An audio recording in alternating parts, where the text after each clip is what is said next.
Good afternoon, everyone. My name is Lorraine Gaskell. I'm the current director of the Institute, and it's my great pleasure to welcome everyone here this afternoon.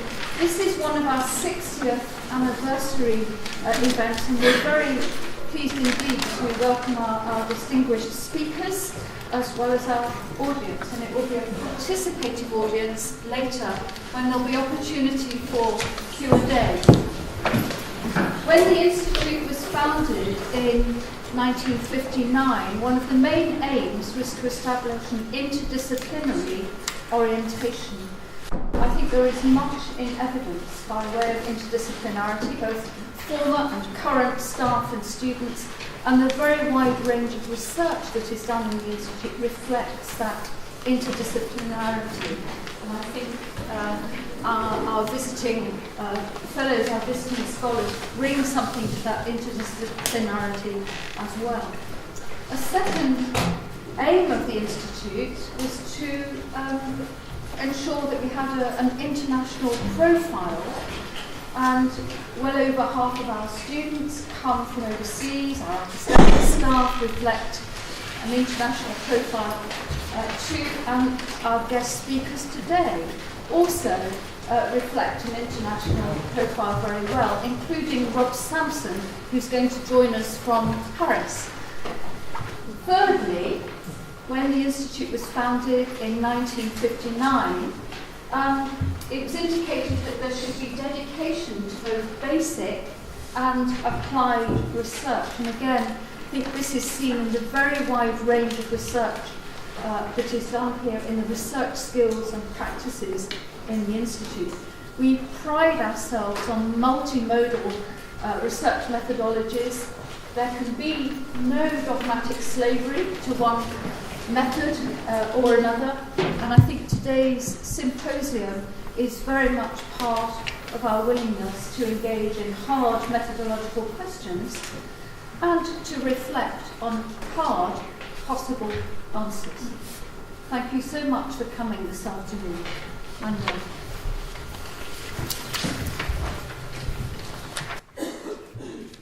So good afternoon to everybody from my side. My name is Manuel Eisler, and I am the director of the Violence Research Center, and I have been responsible for coordinating this event, which is in celebration of the 60 years anniversary of the Institute of Criminology, but it is also in celebration of the 5 years anniversary of the Violence Research Center. So we're gradually catching up, but we're not quite there yet. But I wanted to make a link here between this event and the foundation of the Violence Research Center 5 years ago, because we started as the Violence Research Center with a conference on the question, what does one have to do to reduce levels of violence globally by 50%, which was a very ambitious question. And we spent 2 days just thinking with academics from different disciplines, different methodological backgrounds about the question, how do we produce the best possible scientific evidence to give advice to policymakers that is actually relevant? And so it was a great pleasure for me when Professor Nagin suggested he might come here to talk about this paper that he and Professor Sampson have produced together on randomized control trials and their role in figuring out how to create the evidence that actually matters to policymakers. I thought this is fantastic because it ties in so nicely with the kind of questions that we are trying to think about at the Violence Research Center. You will see that we start with the presentation by Professor Sampson and Professor Nagin. Then we have a brief break.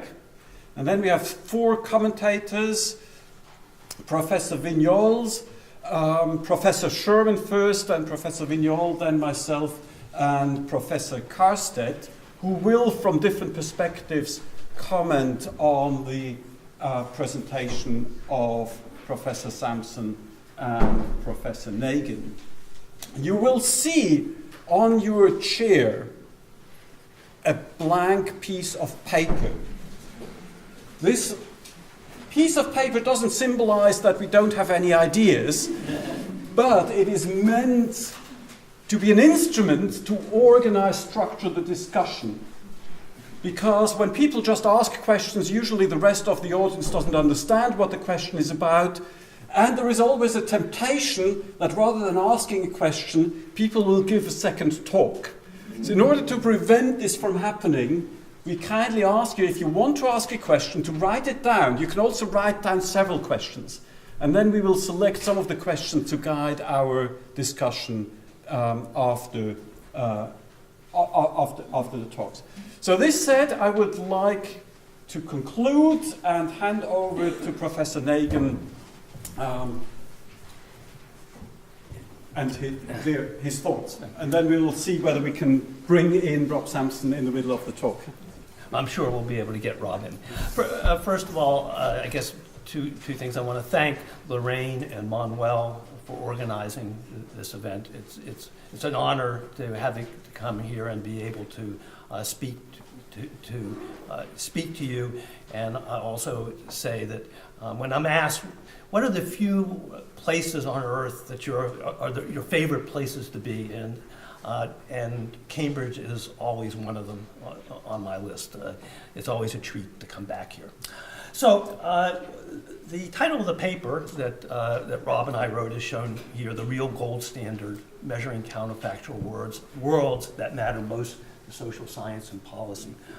This is an essay which appeared about 6 months ago in the annual review of criminology.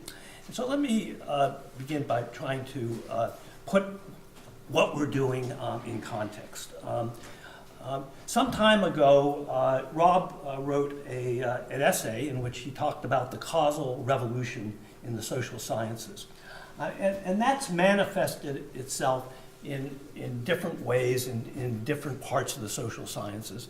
In economics, particularly as it relates to the economics of crime, it's reflected itself in the heavy use of things like IV regression, instrumental variable regression, or regression discontinuity designs. As an aside, in development economics, it's been there's a lot of randomized experiments. In the case of criminology, the causal revolution has been most prominently reflected in the use of randomized experiments. And Larry Sherman, who is here in the audience, along with David Weisberg, should get justifiable credit for doing that. They did one of the earliest randomized experiments in 1992. Well, published 95, we actually did it in 87. Okay. Took a while. Okay, so it took a while. This revolution has had a lot of benefits that's associated with it.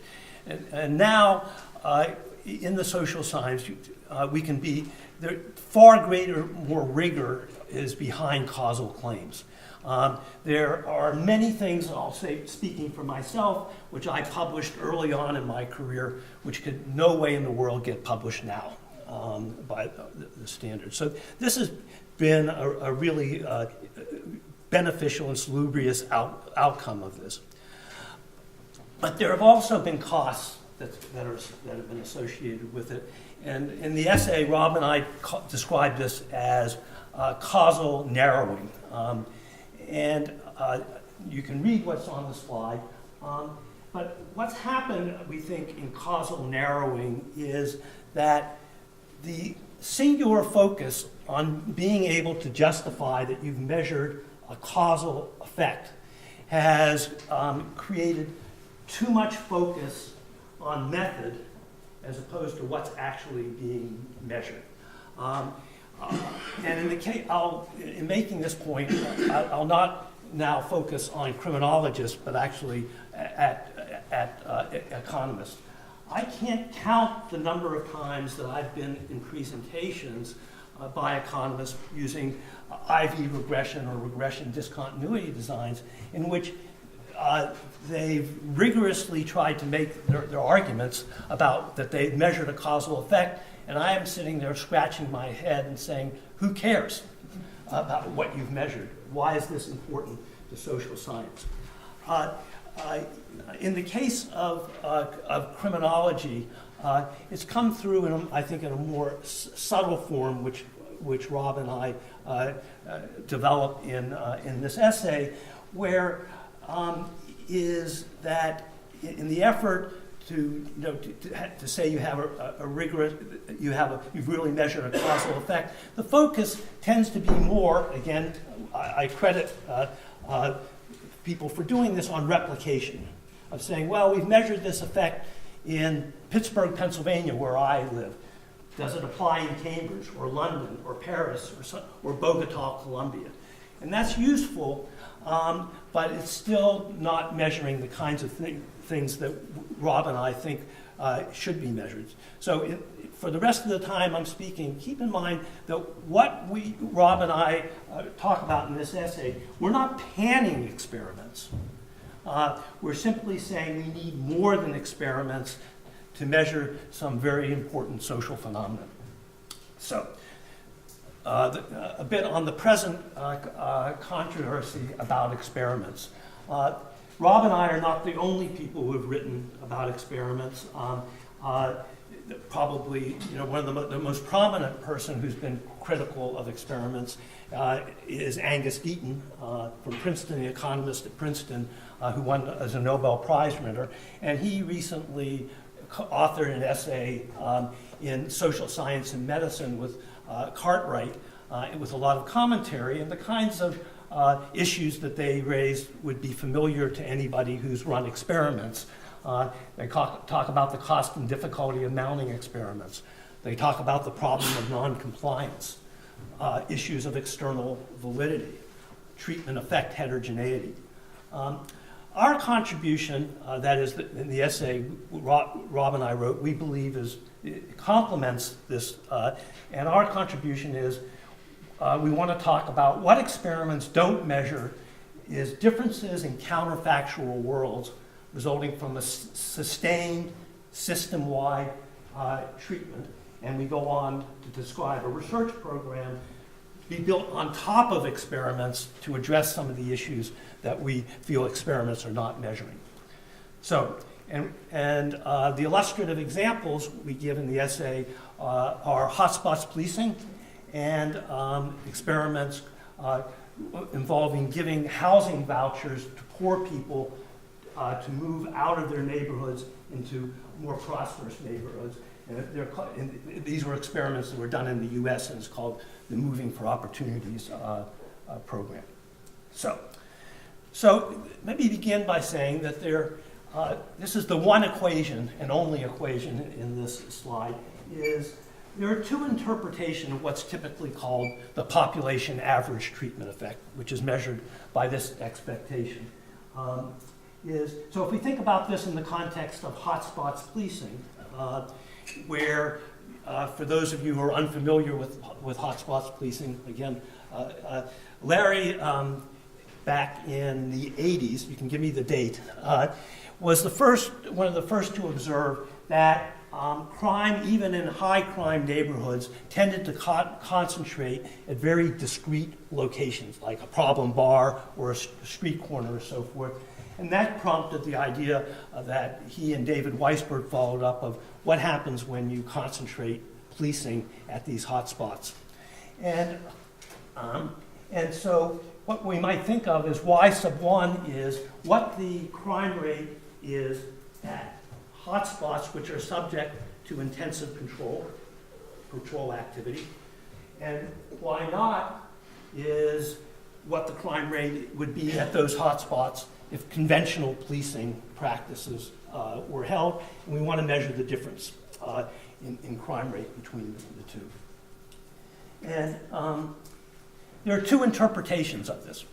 One interpretation which I regularly teach because I teach statistics, is that it's the expected difference in outcomes under the experimental and controlled treatments, and the way that this expected value is computed is using, some of the standard formulas for computing expected value. And so it's presented in a very kind of mathematically abstract fashion. The interpretation that we elaborate on in this essay is a very different one, which we think is more concrete.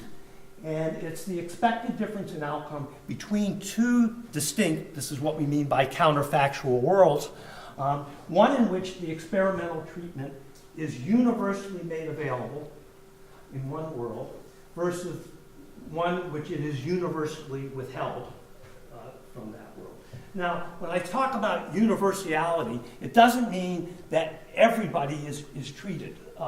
This is simply a world in which, for example, in the hotspots, let me illustrate what I mean by this with this figure. So this is an abstraction of a grid of a city or a police jurisdiction. And in this grid, they're divided up into three different kinds of locations. The gray locations are non-hotspots. And then the red and yellow points in the grid are respectively the yellow points on the grid, which are about 5% of the points in the grid, are hotspots, but there are hotspots which are not in the experiment. Whereas the red points in the grid are all hotspots that are in the experiment, either subjected to conventional control or to intensive control. So, in this setup, the way the treatment effect is measured is simply by measuring the difference in crime between the treated and untreated blocks, the hotspots that are in the experiment. So that's simply focusing, the treatment effect is measured by these red blocks here, some of which are treated and some which are controlled. But what we really want to measure, what our ultimate goal is to measure, according to interpretation 2, is what we want to know is the difference in crime rate of two different worlds. One in which all of the hotspots, the yellow and red, are subject to intensive control, versus a world in which all of the hotspots, yellow and red, are subjected to conventional control. So that's what we really want to measure, but it's logically impossible to directly measure what we really want to know. Because we can't simultaneously apply treatment to all the hotspots and not apply treatment to all the hotspots. But that's really what we want to know. So, what to do? Enter experiments. Experiments can give us the answer we want, but under some important assumptions. And for the purposes of this essay, what we emphasize is the so-called non-interference assumption. And so that, in this case, it means that the treatment status of a randomly sampled population member does not influence the outcome for other members of the population. So in particular, in the context of a hotspots, and this assumption is generally treated as a statistical nuisance. In the context of most hotspots experiments, is the non-interference assumption, I think, is quite credible. That is, what happens and how one hotspot is treated is not going to influence, with one caveat, the treatment, the effects in other hotspots. And this is mainly because in most experiments, so few hotspots are actually treated. In the case of the seminal hotspot experiment done by Larry and David, we calculate that less than 2% of the total hotspots were part of the experiment. And so we don't think that there was much interference going on, except possibly at adjacent hotspots. Because the police cannot, like in Star Trek, magically be beamed into the treated hotspots. They have to get there. And to get there, they may have to travel through adjacent hotspots, which could have an impact there as well. But there's another part of this that's neglected, but there is, for reasons I'll be describing, there's good reason to believe that there will be substantial interference if hotspots policing were done system-wide, were applied to every hotspot in the region. And part of the setup that's often unrecognized in using a randomized experiment to measure the population average treatment effect is that part of this whole setup is also assuming that at the population level, what we're calling interpretation 2, is that there's no interference going on there as well. And so as an example of that is that we're, as I'm going to argue, is that we think there's good reason to think that there's interference at the system-wide level. We call this interference in reverse. And an example of interference in reverse, which is very topical these days with the measles outbreak that's going on, is something that's called herd immunity. And so what that means is that, as it turns out, you don't have to, when you do a randomized experiment with a small part of the population and immunize them against measles, there's good reason to think that there's no interference. That is, the fact that I, as a child, am immunized doesn't affect whether Manuel, as a child, gets measles or not.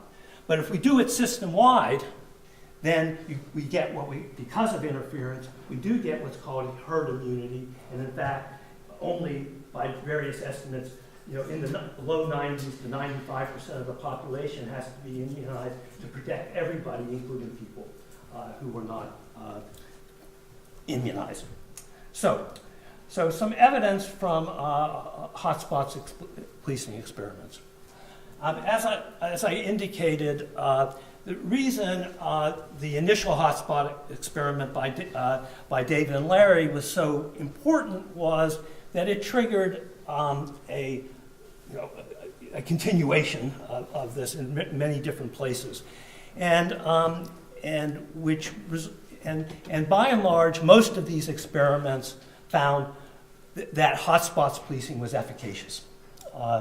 And it led a National Research Council, a National Academy of Sciences, a U.S. National Academy of Sciences panel, which was chaired by David Weisbert and which I participated in as well, to reach the conclusion that's shown here, that the available research evidence suggests that hotspots policing intervention produce, and I'm going to emphasize two key words, produce a short-term crime reduction effect without simply displacing crime to, again, I'll emphasize, surrounding areas.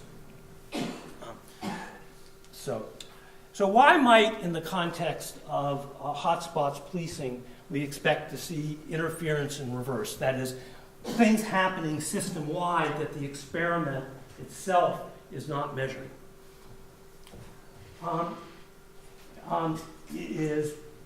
If we're going to do this jurisdiction-wide, then the implication is that all hotspots are going to have to be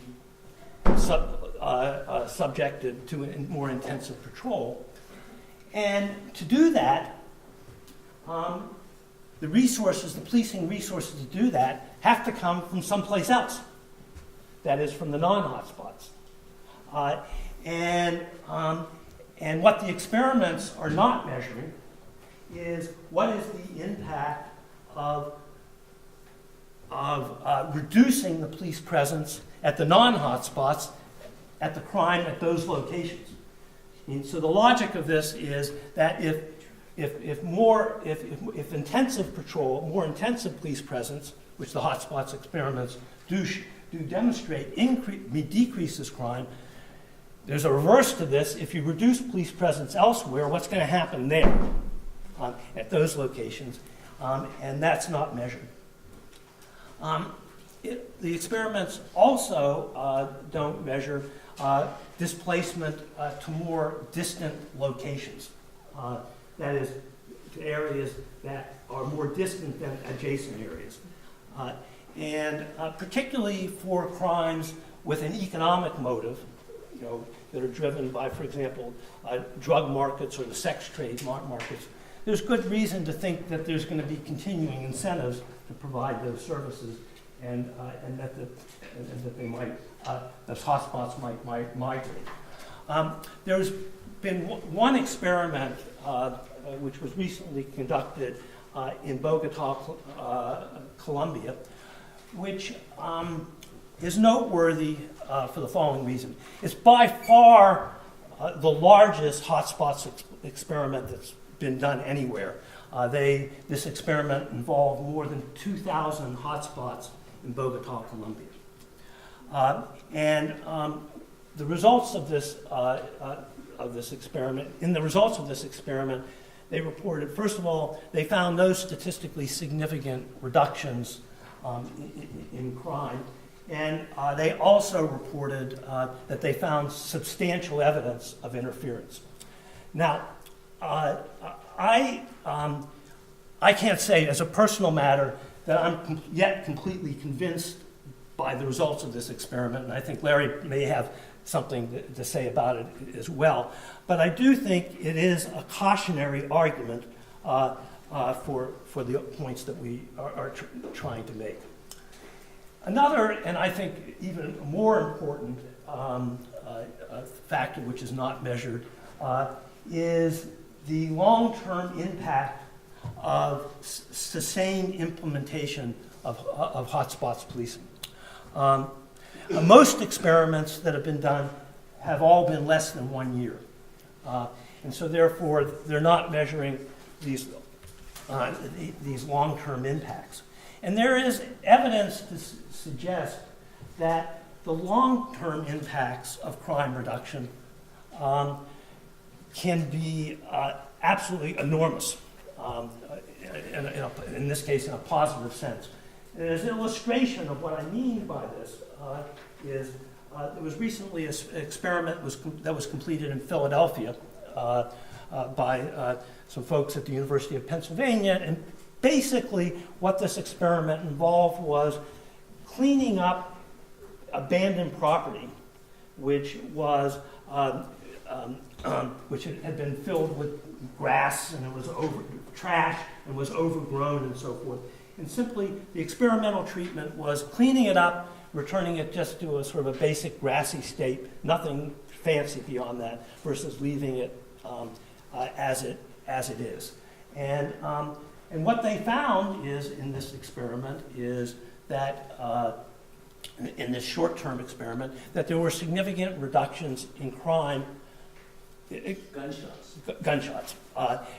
Close by, and also a reduction in fear, people's fear of crime.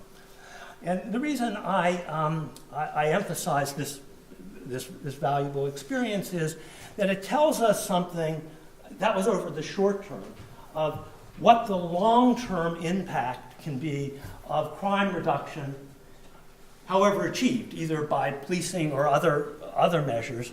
And here are simply some pictures of New York City, then and now. For those of us who are in this room who are, I guess, probably under 40, but certainly under 30, New York is unrecognizable from the time it was when I was, for example, 30 years old. That's the then versus now. And one thing we also discuss in the essay is that we need to better understand things like how the reduction in crime in New York contributed to this decline, and this is the kind of thing, the kind of phenomenon which I think as a practical matter are beyond the reach of experiments. But again, let me reiterate, it's not the point that I began with is the argument is not that experiments are not useful, to the contrary, but that we just need more. And so let me now turn it over to Rob, who's Sampson, who's going to pick it up from here.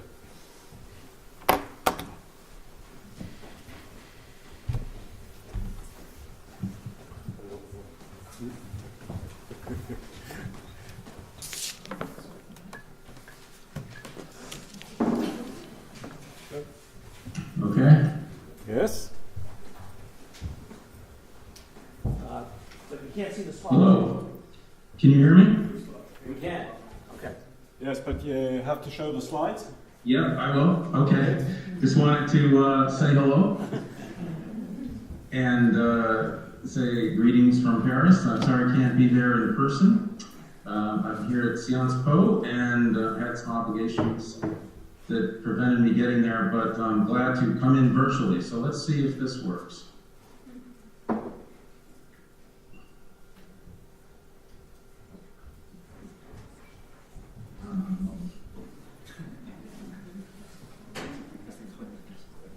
Okay, is that up? Yes. Okay, excellent.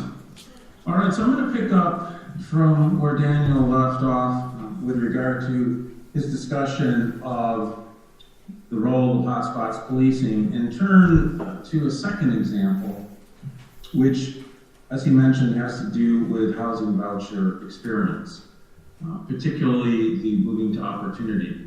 Let me say a little bit more about what that is for those of you who are not terribly familiar with the U.S. Program. This started out in the 1990s. It was an effort to deal with the concentration of poverty and other social ills, including crime, in 5 cities in the United States. And the idea, which is implicated in the name of the experiment, moving to opportunity, was to give people an opportunity to move out of these disadvantaged areas into lower poverty, middle class, if you will, neighborhoods. This is one of the most influential experiments in the United States. It has had a tremendous impact on policy. In terms of a long-term follow-up, there's evidence that it leads to better health, and also, particularly an article by Jens Ludwig and colleagues, suggests that it reduces crime. So it's an important experiment. It's gotten a lot of attention. It's relevant to criminology. And it's useful, I think, to think about with respect to our points. So the analogy here, in terms of hotspots policing, can be rendered in a figure similar to what Daniel showed. The question that we raised in the paper is, what's the missing counterfactual? The original MTO experiment was approximately 4,500 families in poverty, again, in 5 cities. You can think of it with respect to this circle where the red dots are poor people, the yellow dots are non-poor, or let's consider them wealthy. The black dots are the poor that were in the experiment, and poor that are not in the experiment, again, are in red. These are designed to be representative roughly of the population of poor. The key fact here is that, depending on how you define it, there's 45 million, or 43 to 45 million poor people in the United States. Those living in concentrated poverty varies depending on the estimate. Let's say it's half of that, 20 million. Could be some other estimates, maybe 15 million. Regardless, it's a much larger number, obviously, than the small number that was in the experiment. So, moving to the logic that Daniel spelled out, the thing about it is that the MTO is really a micro-level research program or experiment, because it's looking at the effects of these individuals going to lower poverty areas, again, through random assignment of vouchers. Technically, the vouchers mandated that they move to a neighborhood of a certain percentage of poverty, There are issues of non-compliance. We're not going to deal with that. It's not part of our focus here. So, what then is missing here? Well, similar to the hotspots policing, what's missing is simply ask the question, well, what would happen if we took moving to opportunity to scale? What if we used vouchers on a larger percentage of the population, or perhaps, as some claims and arguments out there, to use this really for the full poverty population? The problem, or at least the potential problem, that we talk about has to do with interference in reverse, which you now know what that means. I'm going to define this here with regard to the issue of concentrated disadvantage and MTO. But this could apply to any voucher programs, other voucher programs out there. We can talk about those in discussion if you like. So why would we expect this to potentially have different effects, maybe countervailing effects at the long run and at the system-wide level? Well, if we think about the history of poverty in the United States, at least, there's various lessons that we can draw. One thing is that neighborhoods change.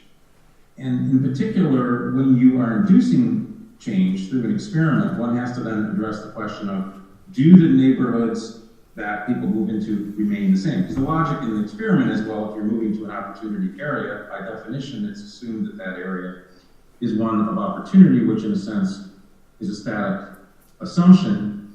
What we know from the United States urban history, which actually goes over multiple decades, is that there's differential movement, differential migration, people vote with their feet, and what we saw was large-scale out-migration of the non-poor in many destination areas of where people were moving, not in moving to opportunity necessarily, but with regard to urban change in the 1950s, 1960s, 1970s, massive out-migration from cities into suburbs, racial turnover, and other mechanisms of movement.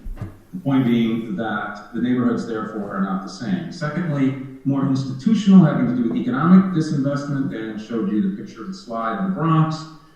Yet this is not just an individual problem. This is not individual pathology. What we know about low-income areas in the ghettos of the United States, there was massive institutional disinvestment and housing value decline, what many have referred to as the hollowing out of the inner cities, which is more of a macro level change.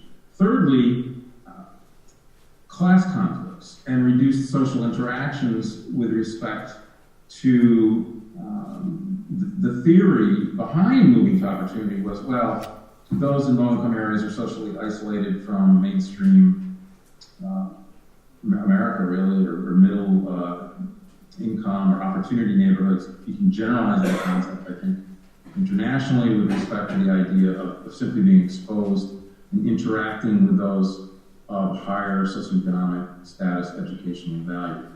What we know from some research on mixed income housing is that there's a fair amount of either non-interaction between middle class and poor when put in the same housing projects or mixed income areas, or actual class conflicts. This also happens within race. That is to say, I'm not telling just a story of racial segregation and discrimination. For example, Mary Patillo's book on neighborhood change in Chicago shows the conflict between the black middle class and the black poor over expectations for the use of public space.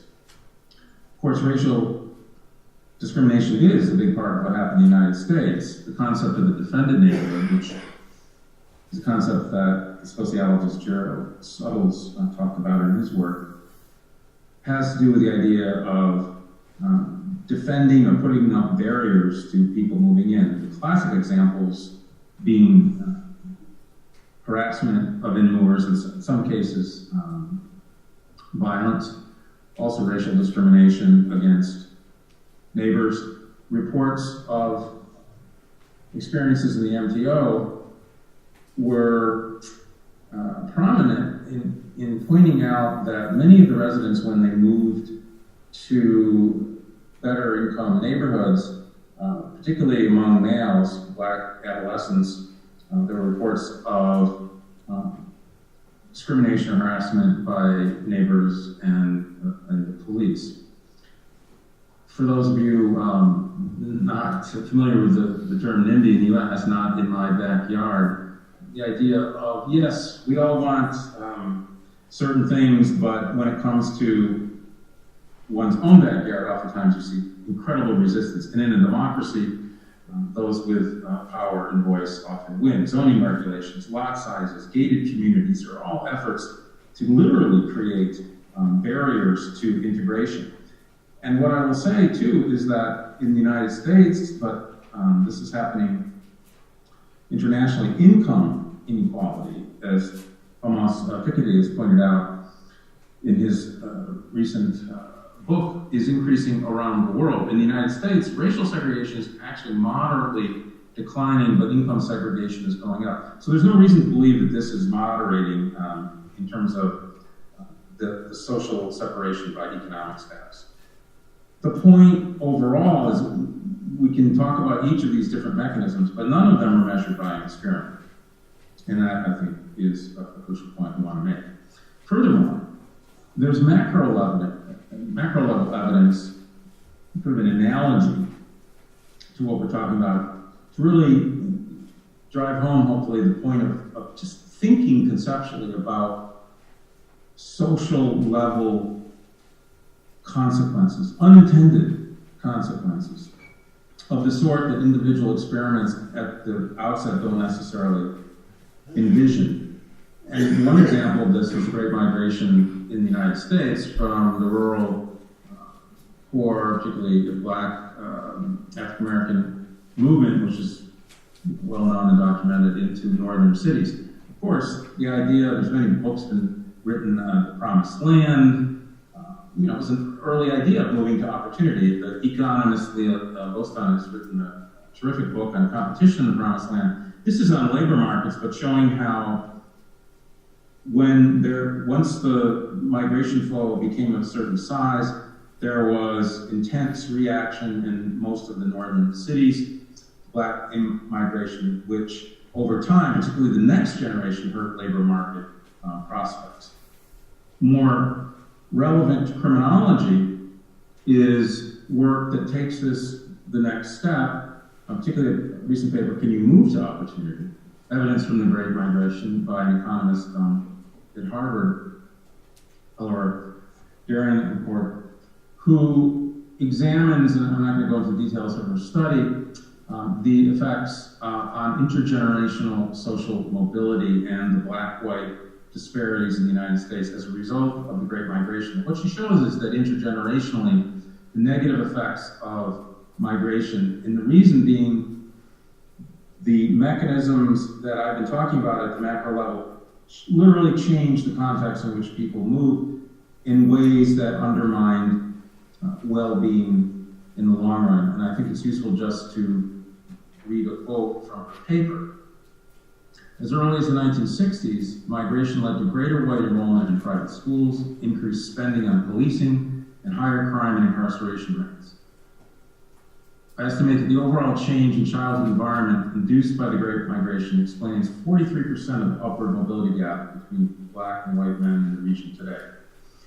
In other words, what she's really finding is that in similar, sort of taking Lustan's book a step further back, through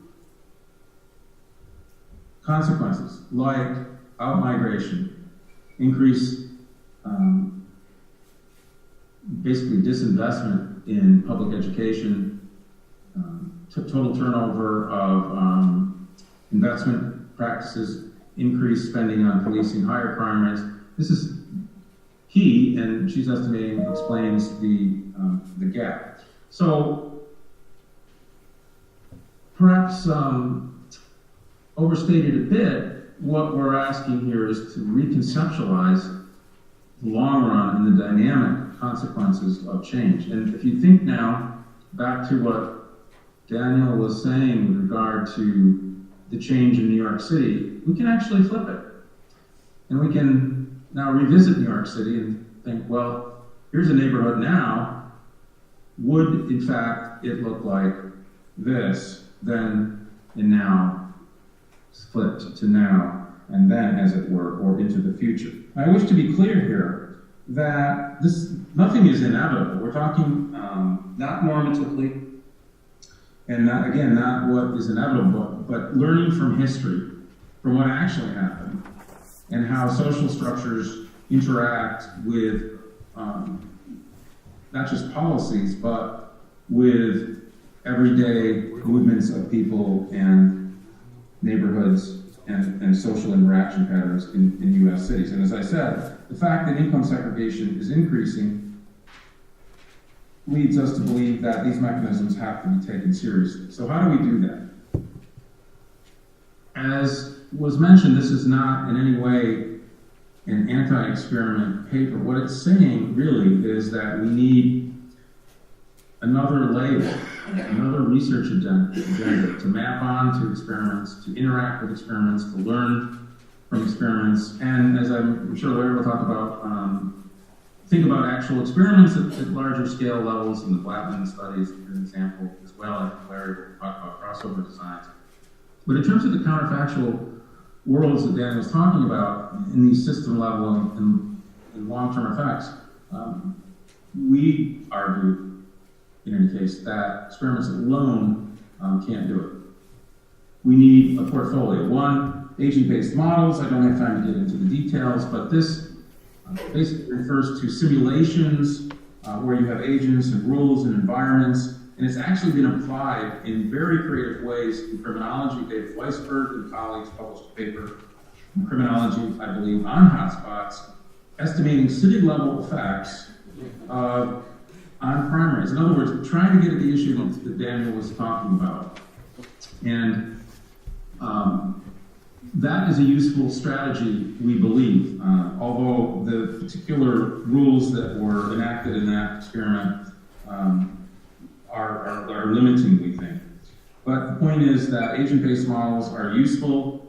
They've been done in housing voucher and neighborhood level research as well. For example, work by Brooke and Mayer has looked at changes in neighborhood composition from movement.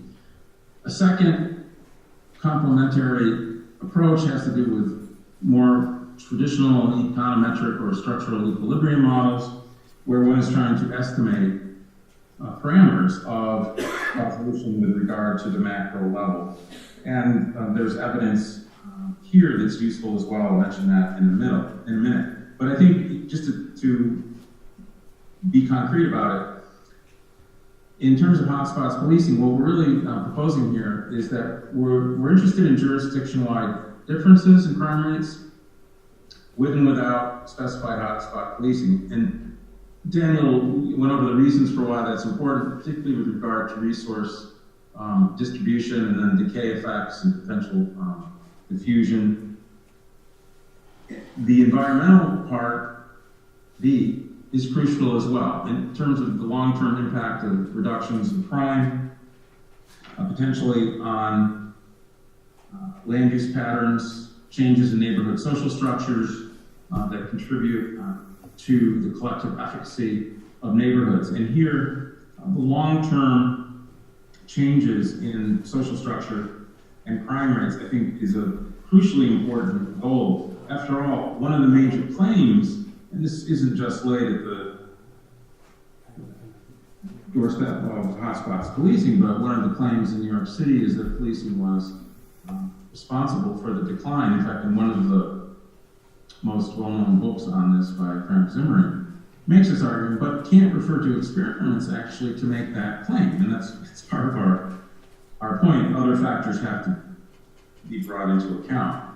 Similarly, with regard to housing voucher examples, we need research on feedback and nonlinear threshold effects of housing voucher movement on the social organization of destination neighborhoods. There's excellent research that criminologists, we think, can learn from, benefit from, looking at this, there's the classic research of people like Schelling on tipping point models. You may be familiar with that with regard to the more popular rendition by Malcolm Gladwell on the tipping point. But the idea here is that there's evidence of nonlinearity or threshold points. So, for example, Galster shows that increases in the in-movement of the poor to a middle-class or non-poor neighborhood don't really have any effect up to about 10% of the population. After that, there's a large non-linear effect where housing values go down and out-migration ensues. That's an important point. It needs to be replicated, but it shows that the inferences that one makes from a single experiment, particularly on a small scale, aren't necessarily the same thing as the system-wide. And just to repeat, this is not an issue of external validity. Secondly, effects on citywide crime rates and social structure. We were only able to identify one, maybe two studies that actually looked at the citywide level differences in crime rates based on voucher experiments. That was a study by Susan Popkin and others at the Urban Institute. What they found was overall null to potentially negative effects, or in other words, increasing crime rates from housing voucher movement. So the evidence is there's not enough to make a clear conclusion there, but the point is there's really not much research. What research there is fairly problematic or disturbing with regard to some of the assumptions of the overall program. Furthermore, in terms of the crime rate issue, if you think about the decline, I just want to reinforce the point that Dan made and I was making too with regard to land use and also the crime decline. If you think about the environmental experiment that you described, what's important here is how declines in crime, once set in motion, can have self-reinforcing properties that further decline. And that's a good hypothesis, we think, for what happened in New York City. And this is a way where I think through agent-based models, structural equilibrium models, and some of these more large-scale experiments can be put together. There's also recent work by Pat Sharkey showing that neighborhood nonprofit organizations were important as well in terms of the crime decline. So there's a lot of provocative hypothesis, we think, for a research agenda going forward, which leads me then to the conclusion, which is a positive conclusion, we think, not really a negative one. And that is that, first of all, we do take a stand that policy should take a system-wide perspective. It's not that individual policies are unimportant, but it's the case, we argue, that in the long run, we should be caring about the common good, whether it's a city, a country, or the world. Secondly, policymakers and criminologists have to live with and communicate uncertainty. We think sometimes there's a sense in which criminologists fall prey to the wanting to give more certainty to policymakers than is warranted scientifically. And this is not, again, a problem of an experiment or even any particular research project, but rather it's a responsibility scientifically on the shoulders of all of us carrying out this kind of research. And finally, to kind of go back where Daniel started, our point here is that causality fundamentally is about substance and theory about how the world works. It's not about a particular method. So our claim then is that by recognizing these arguments, we don't view this as a competition with experiments. We view this as opening up a new research agenda, one informed by experiments, but ultimately an agenda not defined by experiments. Our approach has its own logic and imperative. Thank you.